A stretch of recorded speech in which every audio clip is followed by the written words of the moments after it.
அன்னைக்கு சிறப்பு அலங்காரம் செய்து பூஜைகள் செய்யப்பட்டது.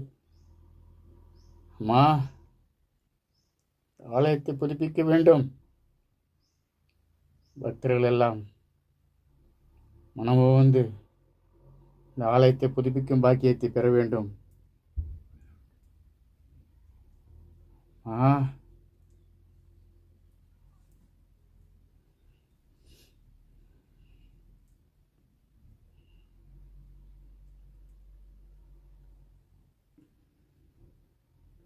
தாயே,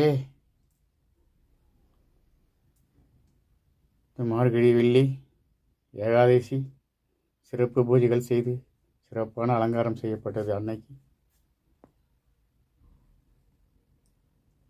இந்த ஆலயம்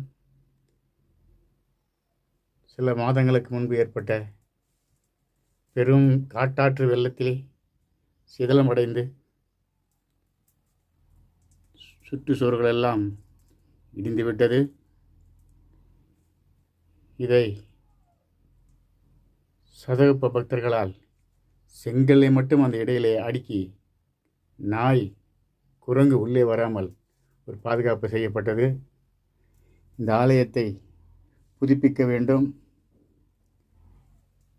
இதை காணும், காதால் கேட்கும், கண்ணால் பார்க்கும் பக்தர்கள் உள்ளன்போடு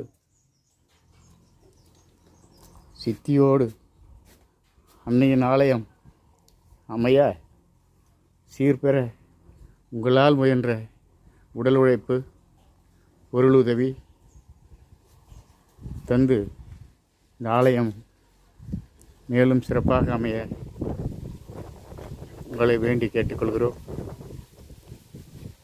இந்த ஆலயம் கிட்டத்தட்ட 2500 ஆண்டுகளுக்கு முன்பே பல்லவ பேரரசர்கள் இங்கே வந்து வணங்கி போருக்கு சென்றதாக ஒரு வரலாறு உள்ளது. இங்கே வந்து வணங்கும் பக்தர்கள் கேட்கும் வரங்களை வாங்கி கொண்டு செல்கிறார்கள். இதை என் மனமாற உணர்ந்திருக்கிறேன்.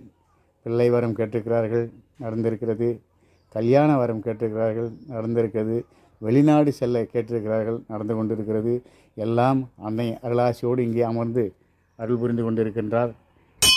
இந்த ஆலயம் சிறப்பிக்க எல்லோரும் உதவுமாறு உங்களை அன்போடு கேட்டுக்கொள்கிறோம்.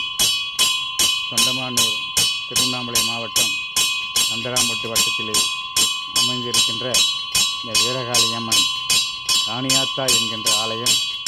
வீரகாளியம்மன் என்பது